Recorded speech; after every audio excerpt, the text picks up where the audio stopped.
ഇന്ന് തന്നെ ഡൗൺലോഡ് ചെയ്യൂ. കാണൂ നിങ്ങളുടെ ഫേവറേറ്റ് ഷോസ്. അങ്കിൾ എന്നോട് ക്ഷമിക്കണം. ക്ഷമയൊന്നും ചോദിക്കല്ലേ മോളെ. നമ്മളൊക്കെ സാധാരണ മനുഷ്യരല്ലേ. സ്വാഭാവികമായും ചില തെറ്റിദ്ധാരണകൾ വന്നെന്ന് വരാം.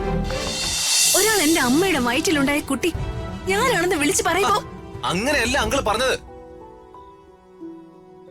അത് നമ്മൾ കേട്ടതിന്റെ കുഴപ്പ. ആ അംബിക എന്ന് പറയുന്ന ക്രിമിനല് പറഞ്ഞു പരത്തിയ അപവാദത്തെ കുറിച്ചാ അങ്കിൾ എന്ന് പറഞ്ഞത്. അത് കേട്ട് നമ്മൾ തെറ്റിദ്ധരിച്ചതാ.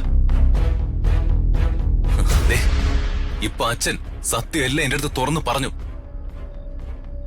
പത്മാവതി അമ്മയും ആ ജഗന്നാഥൻ അങ്കിളും ഒക്കെ വളരെ നല്ല മനുഷ്യരാണെന്ന് അച്ഛൻ എന്നോട് പറഞ്ഞ്. ഋതു, പത്മാവതി അമ്മ ഒരിക്കലും ആരെയും ചതിക്കില്ല. ഇത് എന്നെ സമാധാനിപ്പിക്കാൻ വേണു അങ്കിൾ പറഞ്ഞ കാര്യമാണെങ്കിലോ? അച്ഛൻ അങ്ങനെ ഒന്നും പറയില്ല എന്നും പ്രവർത്തിക്കില്ല എന്നും ഋതികയ്ക്ക് അറിയില്ലേ? ഞാൻ ഇടപെട്ട കാലം മുതല് എനിക്കറിയാം പത്മാവതി അമ്മയ്ക്ക് ഋതികയോടുള്ള സ്നേഹത്തെ പറ്റി. പിഴച്ച് പ്രസവിച്ചതാണെങ്കിലും ഞാൻ അവരുടെ മകളല്ലേ. ഋതിക,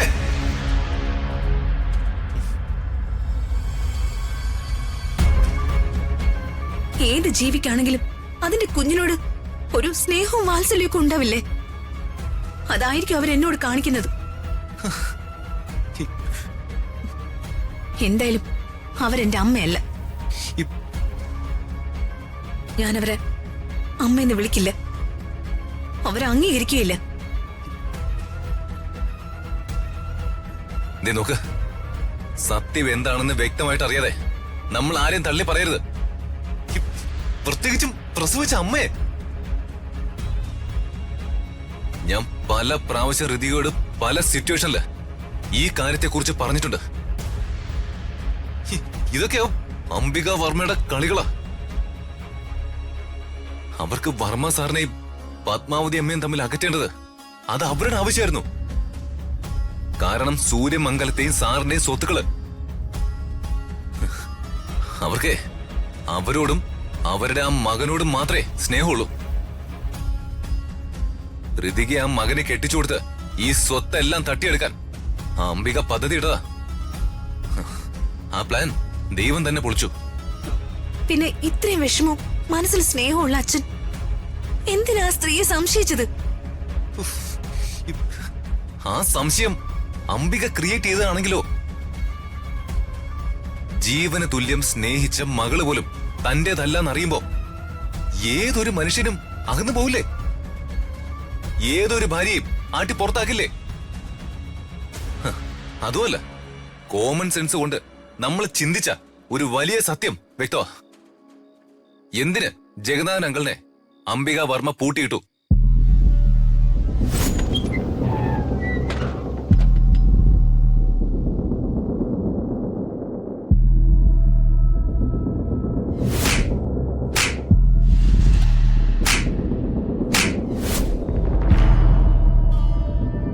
അതുമല്ല, ഒരു DNA ടെസ്റ്റ് നടത്താവുന്ന ആലോചന പണ്ട് വന്നപ്പോ അതിനെ ഏറ്റവും കൂടുതൽ എതിർത്തതും ഈ അംബിക തന്നെ ആയിരുന്നില്ലേ?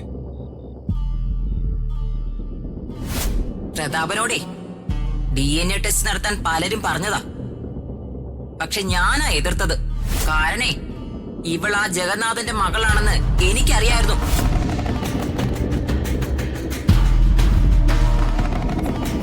രാജുവാ,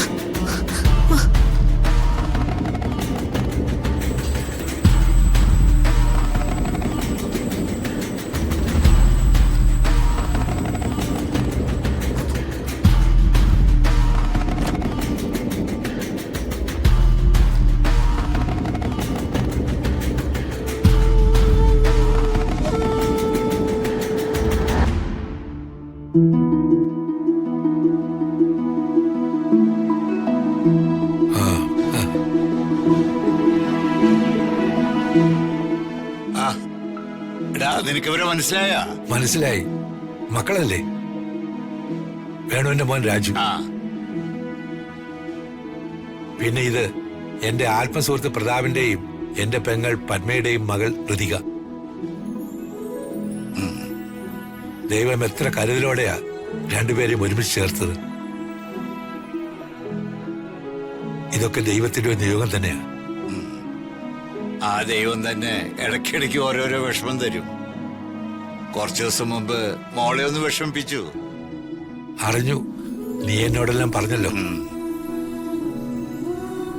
എന്തായാലും മോനും മോളും കുറച്ച് വിഷമിച്ചെങ്കിലും എനിക്ക് നിങ്ങളെയൊക്കെ ഒന്ന് കാണാൻ പറ്റിയല്ലോ. മക്കളെ, ഇതെല്ലാം അംബികയുടെ ചതിയ. അവൾക്ക് പ്രതാപന്റെ സ്വത്ത് വേണം. അതിന് പത്മയുടെയും പ്രതാപന്റെയും ദാമ്പത്യ ജീവിതം തകർക്കണം. അവള് വെച്ചൊരു കെണിയിൽ പെട്ടുപോയവരാ ഞാനും എന്റെ കൊച്ചു പെങ്ങളായി കരുതിയ പത്മയും. മനസ്സിലായി അങ്കിൾ. ചില മിസ്അണ്ടർസ്റ്റാൻഡിങ് ഞങ്ങൾക്കുണ്ടായി. അങ്കിൾ എന്നോട് ക്ഷമിക്കണം. ക്ഷമയൊന്നും ചോദിക്കല്ലേ മോളെ. നമ്മളൊക്കെ സാധാരണ മനുഷ്യരല്ലേ. സ്വാഭാവികമായും ചില തെറ്റിദ്ധാരണകൾ വന്നെന്ന് വരാം. പ്രതാപന്റെ തിരക്കുകൾ മുതലെടുത്താണ് അംബിക എന്നെയും പത്മയും ചേർത്ത് കഥകൾ സൃഷ്ടിച്ചത്. ഞങ്ങളൊക്കെ മഹാദേവ് വർമ്മ സാറിന്റെ മക്കളെ പോലെയാ സൂര്യമംഗലത്ത് വളർന്നത്. അതെല്ലാം മീനുങ്ങൾ എന്നോട് പറഞ്ഞിട്ടുണ്ട്. ഉണ്ടല്ലോ. സഹോദരങ്ങളെ പോലെയാ ഞങ്ങൾ അവിടെ ജീവിച്ചത്. ഞാനും പ്രതാപനും വേണുവും പത്മയും എല്ലാവരും. ചോദിച്ചു നോക്ക്, പ്രതാപന്റെയും പത്മയുടെയും കല്യാണം നടത്തിക്കൊടുത്തത് വരെ ഞങ്ങളായിരുന്നു. ഇല്ല, അറിയാം അങ്കിൾ.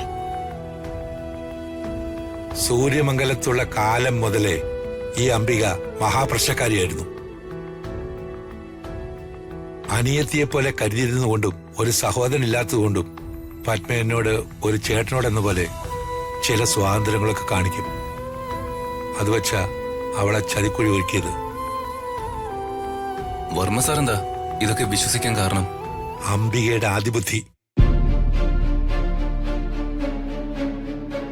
അവൾ പ്രതാപന്റെ റൂമിലെ ഫോണിലേക്ക് ഞാനാണെന്ന് പറഞ്ഞ് ആരെ കൊണ്ടോ രാത്രികാലങ്ങളിൽ ഫോൺ വിളിപ്പിക്കും. പത്മയോട് സംസാരിക്കാനാണെന്ന് പറഞ്ഞു. പ്രതാപം ഫോൺ എടുക്കുമ്പോ ഫോൺ കട്ട് ചെയ്യും.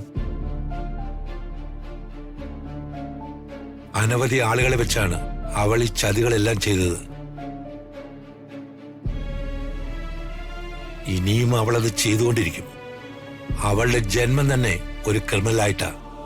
അവർക്ക് വേണ്ടത് ഞങ്ങൾ വഴിയെ കൊടുക്കുന്നുണ്ട്.